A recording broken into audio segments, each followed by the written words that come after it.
Hello friends, welcome to ISS platform. आज 29 of March and 29 of March करेंगे हम current affair के MCQ.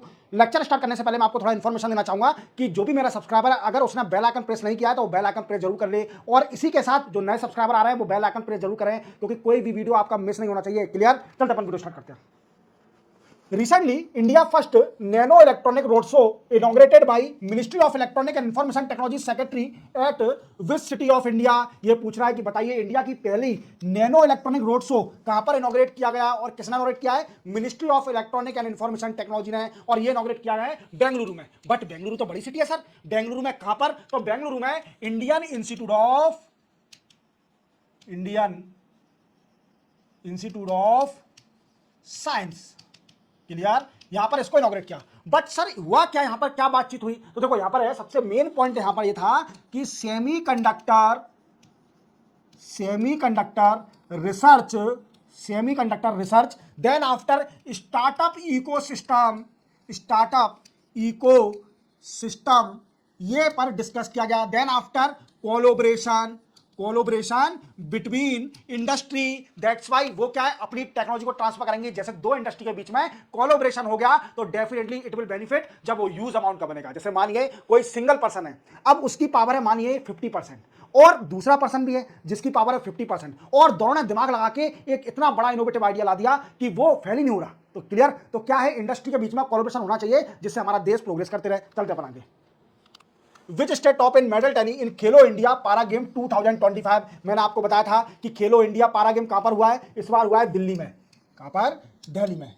और ये कौन सा है? ये सेकंड एडिशन है, ये भी याद रखना। It is a second edition of Khelo India पारा गेम। बट ये पूछ रहा है कि बताइए सर कि किस स्टेट ने मेडल टैली में नंबर 1 किया है? तो वो है हरियाणा स्टेट है। और आप देख पा रहे होंगे ये कौन खड़े हैं? Mansukh Mandaviya sir, union minister किसके हैं? यूथ एंड स्पोर्ट्स के। याद रखना।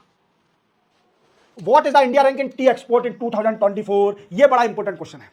इसमें 2 या 3 क्वेश्चन इतने इंपॉर्टेंट हैं जो आपको याद रखने पड़ेंगे, और उनकी 80% चांस है वो डेफिनेटली आएंगे। देखो 2024 में टी का एक्सपोर्ट करने वाली इंडिया की रैंक कितनी रही है? तो इंडिया की रैंक रही है second.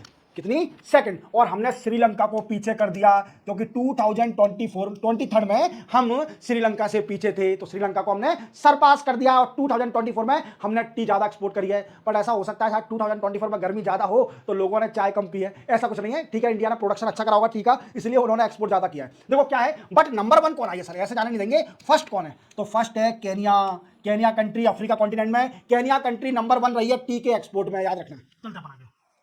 Who is India first woman in world top 10 richest women? Very important question, क्योंकि इंडिया की ये वुमेन नंबर मतलब टॉप 10 में आई हैं, और इनका नंबरिंग भी बताऊंगा आपको। और देखो ये वर्ल्ड की टॉप 10 में आई हैं, और इनका नाम है रोशनी नंदा। और ये कौन है? एएससीएल कंपनी के बारे में तो सुना होगा, एएससीएल कंपनी की चेयरमैन। और मुझे लगता है कि एएससीएल कंपनी का लैपटॉप अधिकतर ने लिया होगा, हालांकि किसी ने डेल का लिया होगा। हालांकि मैं अपने कॉलेज लाइफ में था जब मैंने एएससीएल का लैपटॉप लिया था, तो मुझे याद है। क्लियर? तो देखो क्या है, ये रोशनी नंदा, इनकी रैंक कितनी आई है वर्ल्ड में? 5th रिचेस्ट वुमेन है। 5th रिचेस्ट वुमेन रोशनी नंदा। याद रखना, इंपोर्टेंट क्वेश्चन है। India arm force held tri service exercise प्रचंड प्रहार इन विच स्टेट ऑफ इंडिया? देखो ये क्या है, ट्राई सर्विस एक्सरसाइज है, मतलब तीनों फोर्स की एक्सरसाइज है, 3 फोर्स की एक्सरसाइज। और ट्राई सर्विस एक्सरसाइज क्यों करी जाती है? क्योंकि इसका मेन मोटिव होता है कि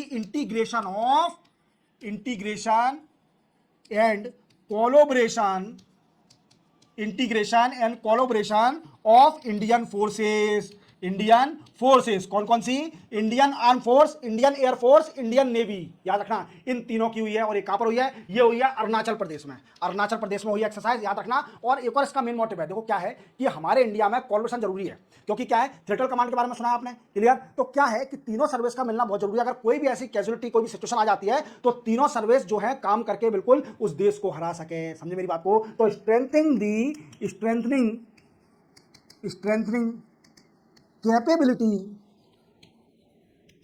कैपेबिलिटी ऑफ फोर्सेस। याद रखोगे। चलते अपन आगे। Third edition of source India 2025 hosted by federation of India export organisation with support of ministry of commerce and industry was inaugurated in which city of India? Question बड़ा है, पर देखो समझ लीजिए, ये सोर्स इंडिया 2025 अभी होस्ट किया है किसने?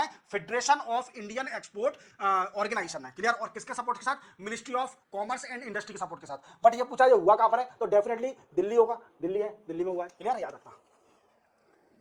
विच डेज ऑफ द बता वर्ल्ड थिएटर डे।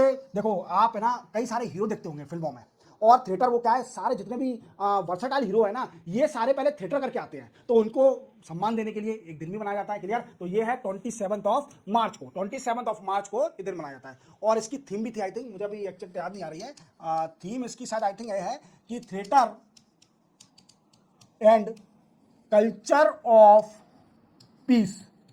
ये है इसकी थीम, याद रखना, थीम यही है आई थिंक, हाँ यही है, theatre and culture of peace इसकी थीम है। क्लियर? चलते बनाएंगे। तो इसी के साथ सिंपल था। देखो मैं कम क्वेश्चन इसलिए कराता हूं, मोस्ट इंपोर्टेंट कराता हूं, और जो रह जाते हैं आपके, देखो मैं 3 वीडियो बनाता हूं आपके लिए। एक तो इंडिविजुअल वीडियो, कभी जैसे मुझे लग रहा है एक बड़े ही इंपॉर्टेंट न्यूज़ है, मतलब ज़्यादा इंपॉर्टेंट है, तो उसको डिटेल में पढ़ा दूंगा। फिर आपको डेली सुबह 10 बजे मैं न्यूज़पेपर एनालिसिस कराता हूं, आपको मालूम है सुबह 10 बजे आपको न्यूज़पेपर एनालिसिस मिल जाएगा। क्लियर? तो इसी के साथ 29 ऑफ मार्च के करंट अफेयर के एमसीक्यू कंप्लीट होते हैं। चैनल को सब्सक्राइब और बेल आइकन प्रेस करना ना भूलना। मिलते हैं हम कल तो नहीं, कल संडे है, मिलेंगे हम मंडे को। क्लियर? तब तक के लिए जय हिंद।